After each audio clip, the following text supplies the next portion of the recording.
இந்த சீரீஸில் அப்படி என்ன இருக்குது? ஏன் இவ்வளோ ஹைப் இதுக்கு? 2 வாரம் முன்னாடி ஷோனன் ஜம்பில் ரிலீஸ் ஆன ரூரி டிராகன் அப்படின்ற மாங்காவோட கமெண்ட் செக்ஷனில் நான் படித்த ஒரு கமெண்ட்டுங்க இது. கடல் மாதிரி அங்கே இருந்த பாசிட்டிவ் கமெண்ட்ஸில் நான் பார்த்த ஒரே நெகட்டிவ் கமெண்ட்டும் இதுதான். விஷயம் தெரியாதவங்களுக்கு ரூரி டிராகனோட மெயின் கதை அப்படிங்கிறது என்னென்னா, ரூரின்ற ஒரு ஸ்கூல் பொண்ணு ஒரு நாள் நல்லா தூங்கிட்டு எந்திரிச்சு பார்த்தா தலையில் 2 கொம்பு முளைச்சிருக்கு. உடனே போய் அவள் அம்மா கிட்ட காட்டுறா, அம்மா இந்த மாதிரி கொம்பு முளைச்சிருக்குமா அப்படின்னு கேட்டால் அதுக்கு அவங்க அம்மா கேஷுவலாக, உங்கள் அப்பா ஒரு டிராகன்மா, அதனால தான் உனக்கு இப்படி கொம்பு முளைச்சிருக்கு அப்படின்னு சொல்லிடுறாங்க. அதுக்கப்புறம் ரூரியோட வாழ்க்கை இப்படிலாம் மாறுது அப்படிங்கிறது தான் கதை. இந்த சீரீஸில் இருக்கிறதுலே இன்ட்ரெஸ்டிங்கான விஷயம் என்ன அப்படின்னு கேட்டிங்கன்னா, அவளுக்கு கொம்பு முளைச்சது அப்படிங்கிறது ரூரியோட வாழ்க்கையை பெருசாக எந்த விதத்துலையும் மாற்றவே செய்யாதுங்க. அவள் லைஃப் எப்பவும் போலவே தான் போயிட்டுருக்கும். ஆப்வியஸ்லி அவளோட கிளாஸ்மேட்ஸ் எல்லாரும் அவளுக்கு எப்படி கொம்பு முளைச்சது அப்படின்லாம் கேட்குறாங்க. பட் யாரும் அவளை பார்த்து பயந்து ஓடலை, யாரும் அவளை கிண்டல் பண்ணவும் இல்லை. இன்ஃபேக்ட் அவளோட டீச்சர்ஸ் கூட ரொம்ப கேஷுவலாக தான் ரியாக்ட் பண்ணுறாங்க. மோஸ்ட்லி எல்லாரும் அவளோட கொம்பை தொட்டு பார்க்கவும் அவள் கூட செல்ஃபி எடுக்கவும் தான் ஆசைப்பட்றாங்க. அஃப்கோர்ஸ் அடுத்த சீன்லேயே அவள் வாயிலிருந்து நெருப்பெல்லாம் கக்கறா, தொண்டையிலேருந்து ரத்தம்லாம் வருது. பட் அப்போ கூட அது எல்லாமே தினசரி வாழ்க்கையில் நடக்கிற ஒரு சின்ன ஆக்சிடென்ட் மாதிரி தான் ட்ரீட் பண்ணுறாங்க. கதையில் இப்படி பெருசாக எந்த விஷயமே நடக்காத சீரீஸு வெறும் 6 சாப்டரில் கதையை எழுதின மாங்காக்கா ஹெல்த் ரீசன்ஸ்க்காக பிரேக்கில் போன ஒரு சீரீஸு ஆல்மோஸ்ட் 2 வருஷம் கழித்து மாங்காவுக்கு ரிட்டர்ன் வந்தப்போ ஜப்பான் ட்விட்டரில் நம்பர் 1 ஸ்பாட்டில் ட்ரெண்டிங் ஆகிற அளவுக்கு ஒரு ரெஸ்பான்ஸ் வந்துச்சுங்க. அப்படி என்ன தான் ஸ்பெஷல் இந்த சீரீஸில்? ஃபஸ்ட்டு ரீசன் அப்படின்னு சொன்னோம்னா மெட்டஃபர், உருவகம்னு சொல்லலாங்க.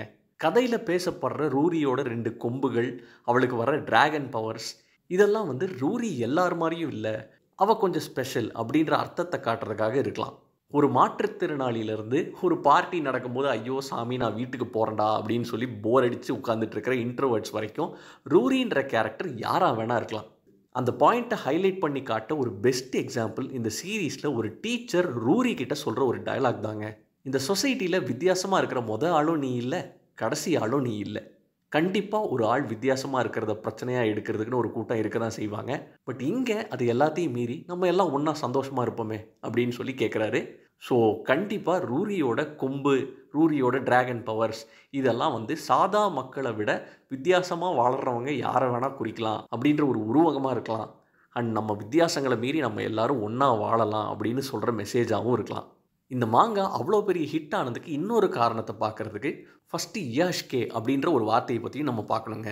அதிகமாக மாங்காலையும் ஆனிமேலையும் யூஸ் செய்யப்படுற இந்த வார்த்தை ஒரு கதையில் உள்ள கேரக்டர்ஸ் அவங்களோட வாழ்க்கையை நிம்மதியாக பெருசாக எந்த பதட்டமும் இல்லாமல் வாழ்கிற ஒரு சப்ஜான்ராவை தான் குறிக்கும். நீங்கள் நம்பினாலும் நம்பலனாலும் சரி, ஒரு கதையில் கேரக்டர்ஸ் எந்த விதமான கஷ்டமோ சேலஞ்சோ ஃபேஸ் பண்ணாமல் சின்னஞ்சிறு கூட்டுக்குள்ள சொர்க்கம் இருக்கு அப்படின்னு சொல்லி வாழ்கிறத ரசிக்க ஒரு பெரிய ஆடியன்ஸே இருக்குது. அந்த இயாஷ்கேன்ற கேட்டகரிக்குள்ளேயும் லைட்டாக ஃபிட் ஆகிற சீரீஸ் தான் ரூரி டிராகன். உதாரணத்துக்கு ரூரியோட பவர்ஸ் வந்ததுக்கப்புறமா ஸ்கூலுக்கு போக இன்ட்ரெஸ்ட் இல்லாமல் வீட்டிலேயே படுத்து தூங்குற ரூரியை அவளோட ஃப்ரெண்டு வீட்டுக்கு வா ஸ்கூலுக்கு போகலாம் அப்படின்னு சொல்லி கூட்டிகிட்டு போய் அங்கே அவளோட கிளாஸ்மேட்ஸ் எல்லாம் அவளை மிஸ் பண்ணதாக சொல்கிறது எல்லாமே வேறு லெவல் இயாஷ்கே சீன்ஸு. இந்த மாதிரி சீன்ஸ் எல்லாம் தாங்க யாரை வேணால் ஈஸியாக ஸ்மைல் பண்ண வைக்கும். ஸோ கேரக்டர்ஸ்க்கு சின்ன க்ரோத்து, சின்ன ரெசிஸ்டன்ஸ் இதெல்லாம் இருந்தாலுமே ஓவராலாக ரூரி டிராகனோட ரொம்ப கேஷுவலான ரிலாக்ஸ்டான டோன் யார் வேணாலும் ஃபீல் பண்ண முடியும்.